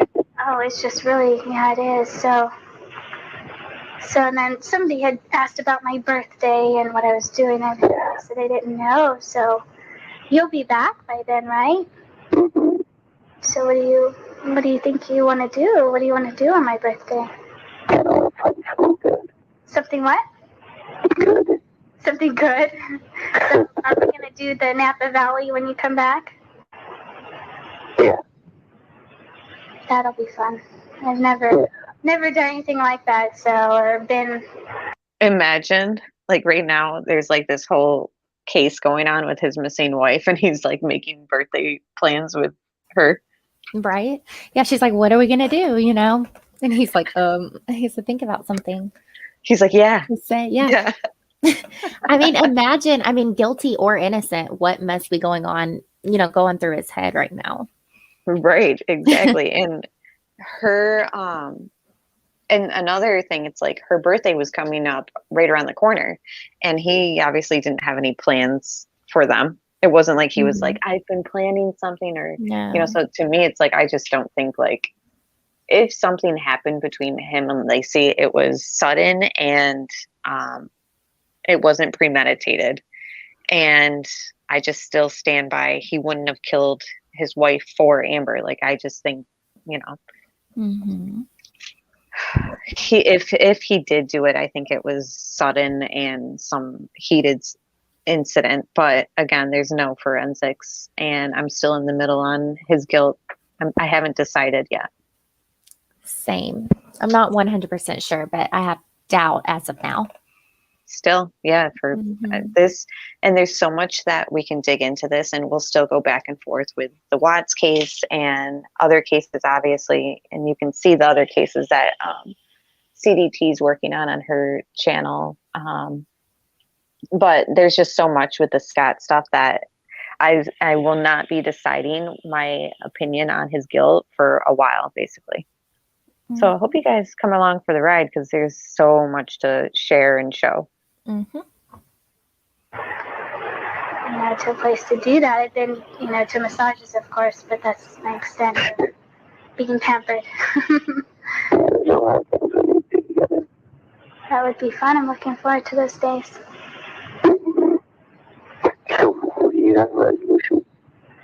Yeah, I do, actually. Would you like to hear it? You want to share it? Yeah, I would like to share with you. My New Year's resolution is, and actually I thought of one for you. Which one do you want me to share first? You give me one first. Yours first. My New Year's resolution for you would be to not travel so much and spend more time with me and Ayana. That is Wow. so weird to think about. Yeah. And again, we're here to judge Scott, but Mm-hmm. just listening to these, it's kind of interesting because, I mean, you have the same reaction I do. Like, wow. Yep. Just seems like a very fast relationship. Like, Yeah. her kid now involved in his life. He's hearing about her child. It's like, it's just crazy to think about. Either he just killed his pregnant wife or his pregnant wife is missing, and he's right there hearing that and like responding to it. Mm-hmm. But yeah. And not only is she wanting more time with him, but she wants him to be there for the child, her Yep. child. And saying for you not to travel. And she was 18 months. So that's that still is a lot of, it wasn't like she had an 18-year-old or a teenager. It's like a lot of responsibility. Mm-hmm. And yeah, Sandra said he sounds so out of it, but look at the whirlwind nightmare he's in. Mm-hmm. Yeah, he does sound super out of it. And yeah, maybe he was using alcohol or drugs, whether they be prescription or whatever. I mean, it's just a possibility. It doesn't change anything really. Well, I guess it's just makes it interesting to speculate if he was right under the influence. They did find Viagra when he was pulled over or arrested. So maybe he had other prescription drugs too. But again, there's no evidence of that I've seen. Right. But he does sound super out of it. Mm-hmm. Seth keeps saying he's guilty, but I promise we're going to get into more of the evidence. This is just like barely scratching the surface on our thoughts and the phone calls. I mean, we have so much to say about it. And it's like, okay, he's guilty in tonight's episode, if you will, because of these phone calls in the affair. And behavior. Yep.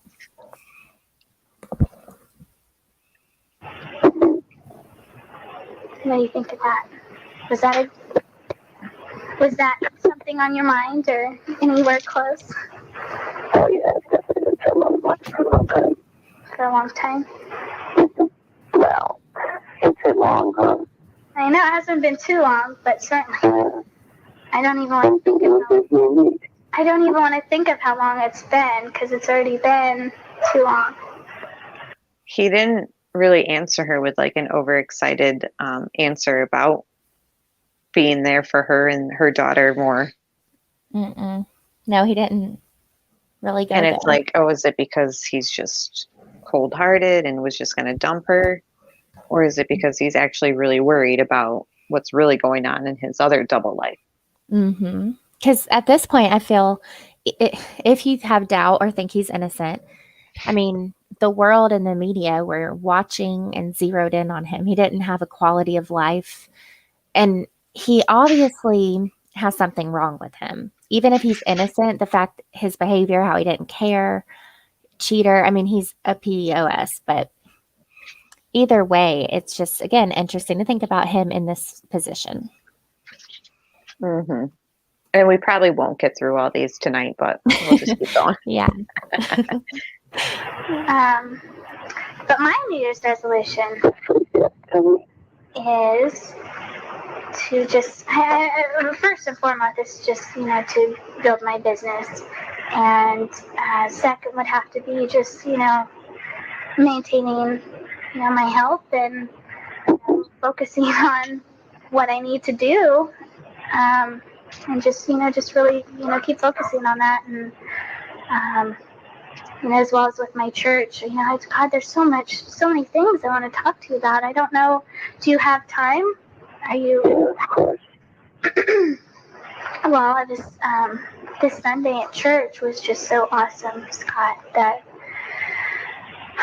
it was something I really needed, for the sermon to talk about, because I was just, having a hard time with you and what we had talked about before you left to go to Paris. Do you remember that? Sure. Yes. And the whole sermon was so much on that, and I made a request, to talk to the pastor about that I, just to talk about, freeing myself basically with this battle I have in my head from things, and I would be so weirded out, like if I was Amber and if I was Scott at this point.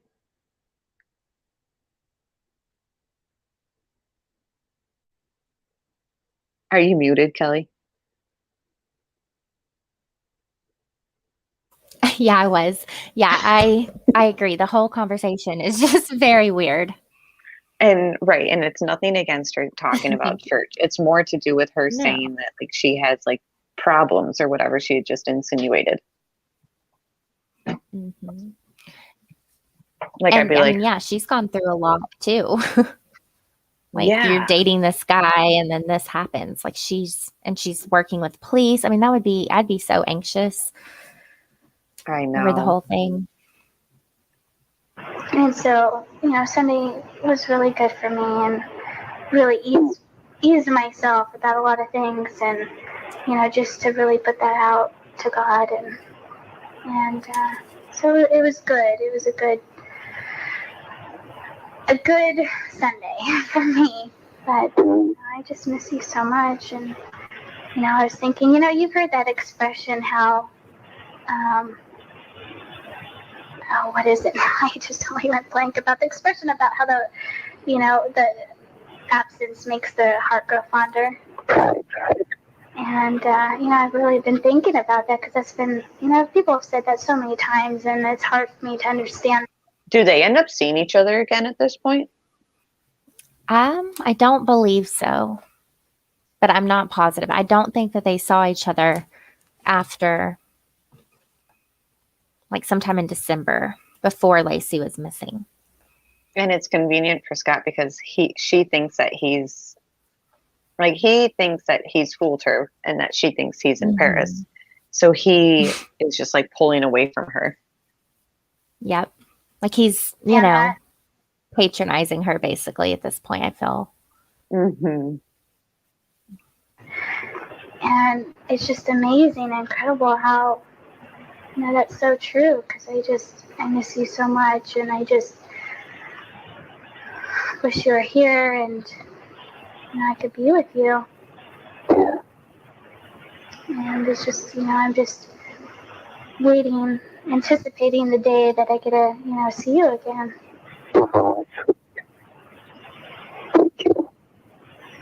I say thank you. What was? Yeah. This weird response. Like it's not even like he's like, yeah, I can't wait to see you too, babe. We're gonna go big for your birthday. Like it's just like he's like, thank you. He's not in the conversation at all. Mm-hmm. For whatever reason. What was that?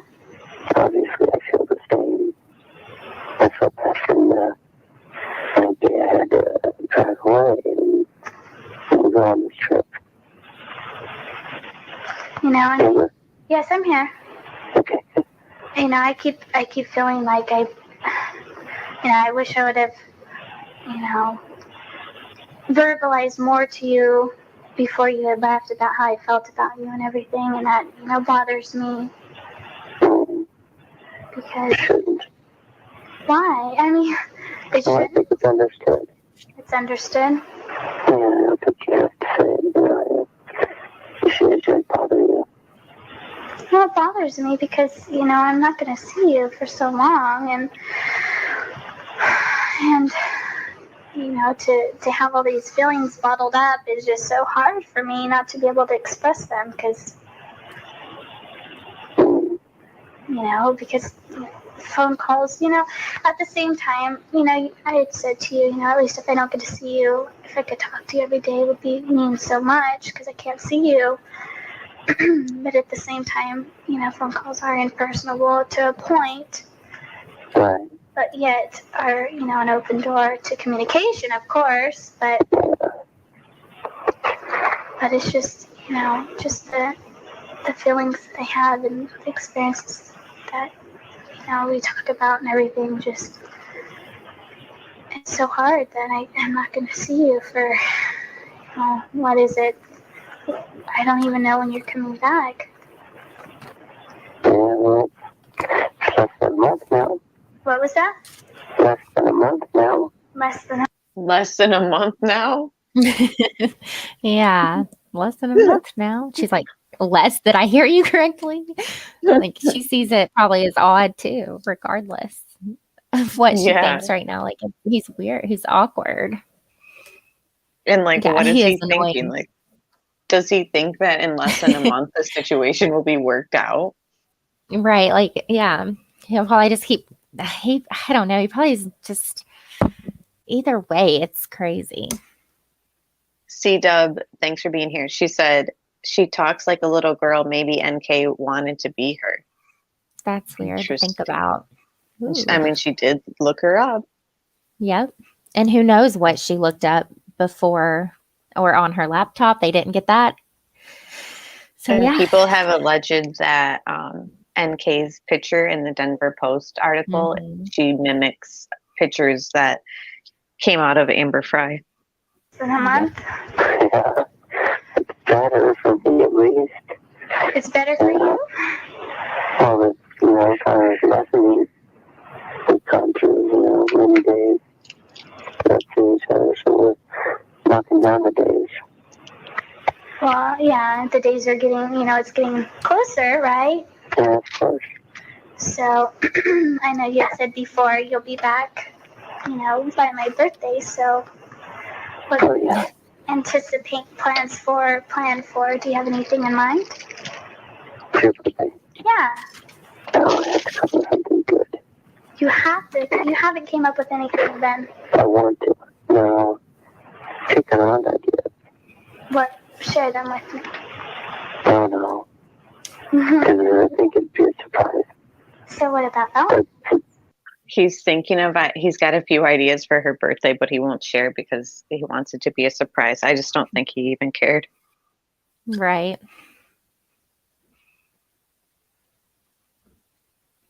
Yeah, I don't think he had any ideas. A big idea would be a surprise of some sort. A surprise. And so then, what about Valentine's around the corner? True. Is that going to be overwhelming for you? It's so close together. Yeah, that's okay. Hey, at least I don't. Huh? It's fun, huh? It's fun? Yeah. Yeah? And then 6 days. She's just trying to like solidify him as her Valentine too. Mm-hmm. Ayana? I haven't even thought about that. What should we do for Anna's birthday party? He's like, another thing? Well, She's got him like lined up and booked for like the entire year. She's like, so what do you think about 4th of July? Just kidding. Yeah. He's like, He's like, well. Okay, well, that's a surprise. Oh my last year I had everybody come to my house. Do you think I should have everybody just come to my house again and just have a party? Dawn. No, it's not actually. It was very nice on her birthday last year. There was actually even a rainbow. And I saw a rainbow the other day too. Yeah, I was all excited. So there's a rainbow. Look, there's a rainbow. Rainbows and butterflies, huh? Rainbows and butterflies. So, how would you feel about meeting Ayana's grandparents? I think you're excited. Not my parents. My father's grandparents. Of course, I mean, I'd be interested. What was that? Of course, I'd be interested to meet them. He said, of course, I'd be interested in meeting them. What? I think he's just telling her what she wants to hear, like keeping it, like agreeing and going with everything she says, basically. Yeah. And that's just like, that just shows how hard it, like how easy it is for him to lie. It's just like, why didn't you just, if you didn't give a crap, you know, at this point, just like end it. Mm-hmm. Right. And I agree, Amber was very brave to do all this. And I think Scott should have just, like, it's telling and interesting that he didn't just shut it off. Like, it obviously, in my opinion, fulfilled some reason, whether it be that he actually enjoyed talking to her, even though he doesn't seem like it. Maybe he did. Or was he just trying to keep it going because he was worried about her finding out? I don't know. Right. He's like almost like treading water in a way, because he, you know, he could either sink or not, or swim at this point. Like she could pull him down and blow him up if she like freaks out, or he could keep this going and try to keep it hidden. And it seems like he likes to hide things and have like, you know, double lives and stuff. Yep. Weird about that or anything. You'd be comfortable with being, you know, there because they'll be at the party. They were there last year. They brought the cake and the piñata. Yeah, no, I don't know. I think so. I hope so. You'd be okay? I can't think of any reason why I wouldn't be. Because I know the type of people that they are. They would be very, you know, loving and open, you know, open to you, and, you know, that they would be okay as well. So I just, you know, I was worried about how you felt about that. Yeah, but I have to think that I would welcome it to me. Good. And I obviously can't say that I have some weird subconscious feeling or something, but I think about it right now. It doesn't seem strange to me, in the least. So, that's great. Well, that's good. You know, just like I said, because how they are, you know, they're very open and loving, and so that's good. That's good to know. That means a lot to me. So New Year's resolutions, huh? What's that? Oh, my New Year's resolution. I had 9 hours to think of one on. Didn't happen. You can't think of anything just on the top of your head? Oh, I'm sure there's all kinds of things I want to do better. Help myself. But, Imagine if he just came out and said, I wish I need to work on not lying so much. Right? She's like, what? Yeah. I got nothing. Got nothing. Nothing. I'm off the top of my head. I usually have a resolution every day, huh? You know, I just came across, remember when I was telling you about school and how we had to write down 5 things about what we were grateful for? Right. I just found those. And I was reading them, and they just totally made me cry because I was thinking they were just so, I mean, even to this day, things I'm thankful for. And for whatever reason, I was thinking there were some stupid things in there. I think, remember when did I mention that before? When I talked to you about this? That there were stupid things in there probably that I added in? Yeah, I think you did. But they weren't. But you know what? They weren't. They were all so good. And actually, it was right around this time. That's why she had us write them, because it was around the New Year's. And I found them. I was going through a box of papers, and I found it was rolled up and it was tied in a gold ribbon. And I found it and I pulled it out and I reread them. And I was just crying reading them because the things that I had been thankful for. Yeah. You knew. Huh? I knew you knew that. There were not stupid things in there. Simply because it's you making that list. Because it was me making the list. Thoughtfully wrong.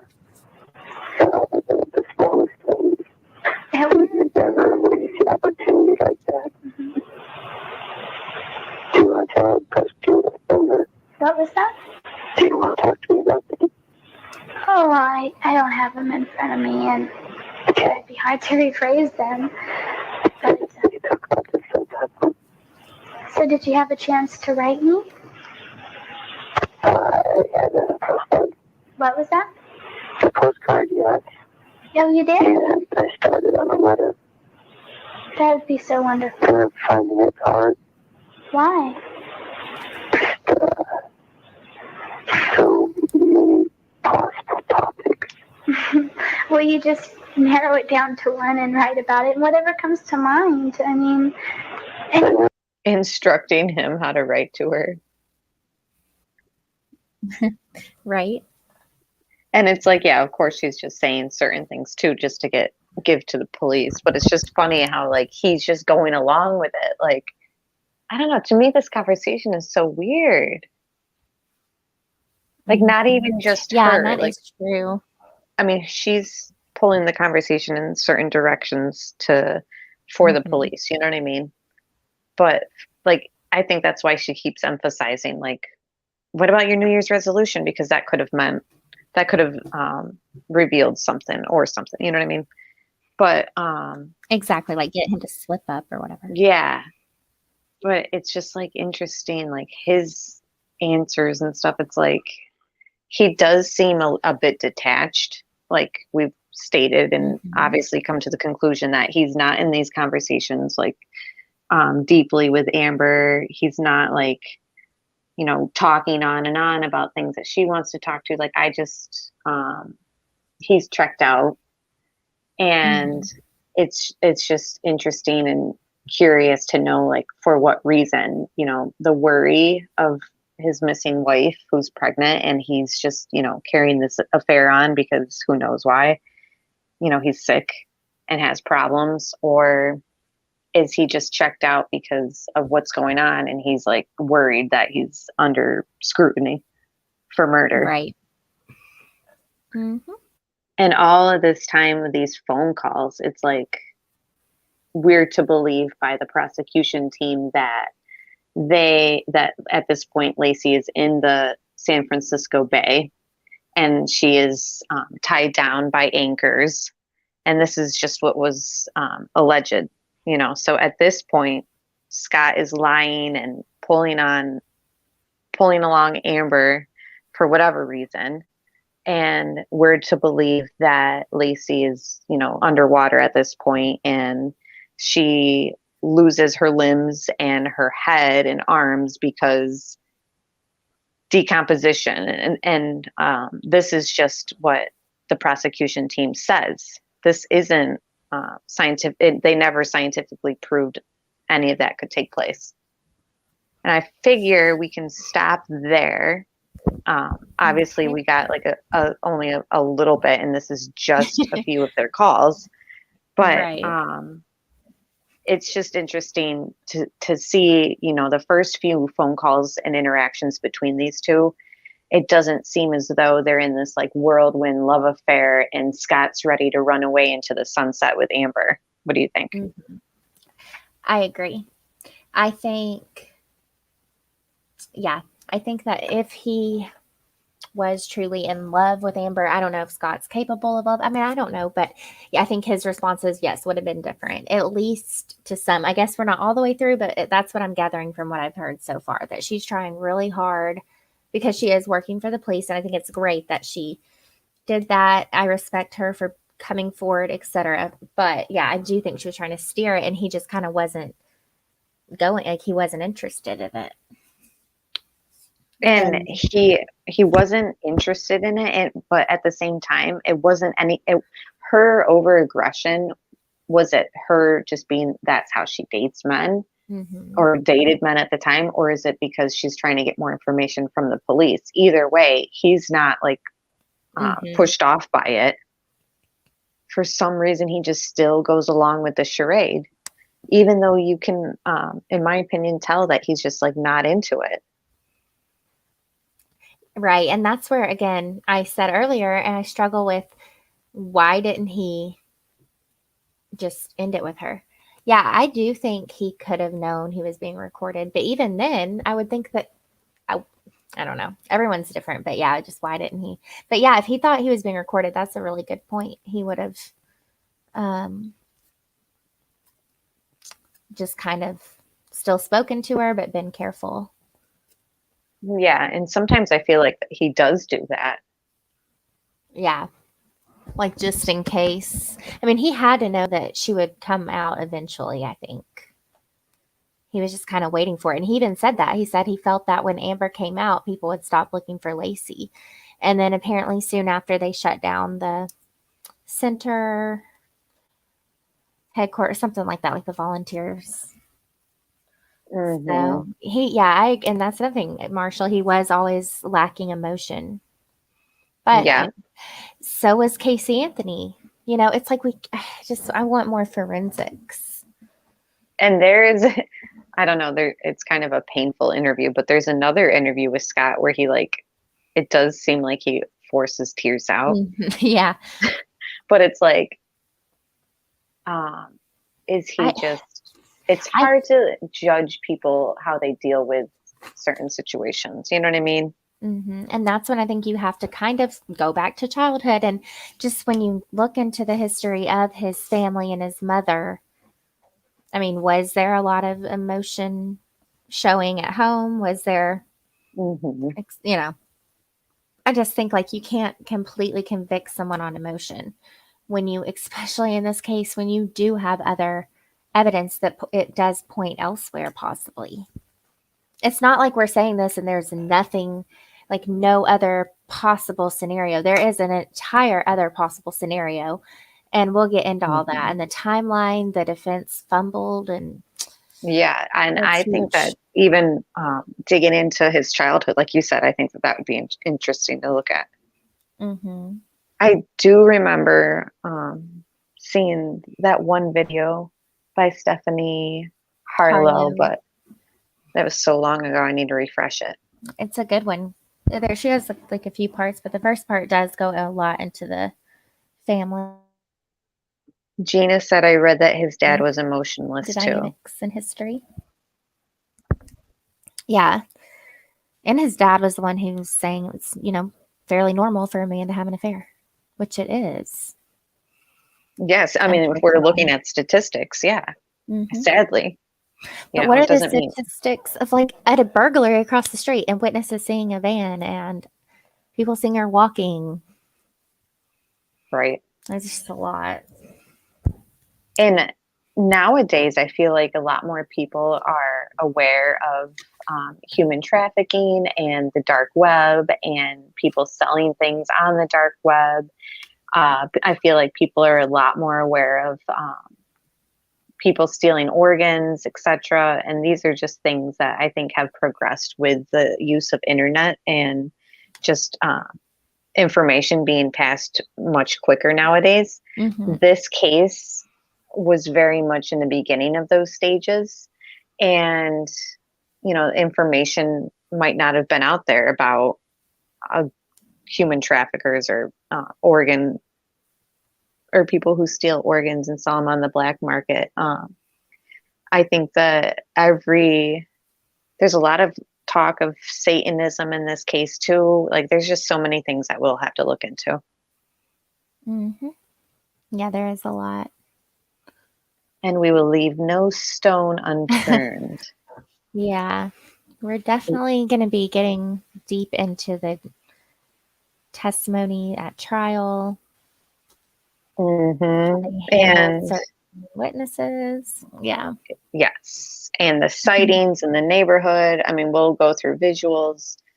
It's just going to be a deep dive basically before I make my verdict, if I ever do, because there's so much information that I think that we could just keep going back and forth with. I know. Digs, and then we're still going to do the Watts case. So if you want information on that case or even other cases, the Cash Jernan one, yeah, you've got all that coming out on your channel, and it's just so sad and horrible. But new updates seem to be coming out slowly. At first, it was like a lot of information, and now I don't know what you've discovered, but I'm sure you'll share it on your channel. Yeah, it's pretty quiet right now, other than things going around in Facebook groups about like the history of certain people. Yeah. So we'll see. I just hope that they figure it all out if there was, more than one person involved in any way. And I still think there was neglect going on in that house, no doubt. Yeah, I definitely agree that there's some very suspicious circumstances already coming out about that case. And Yeah. I will be looking forward to your updates, and then we can always go and do whatever on your channel. And it's just going to be continuing all of our investigative work on numerous cases. So tune in, I guess. Yeah, we just like to talk about true crime. Yeah, and I really appreciate you coming on and giving me your opinion on these calls and Chat's opinion on the case. And it's just one of those cases that have a lot of, people are very passionate about the Scott Peterson case, whether they think he's guilty or innocent. So it's exciting actually to dig through it. Yes, it absolutely is. And he's getting there's going to be a new penalty phase. So that will probably be, in the media. People are going to be hearing about it. So.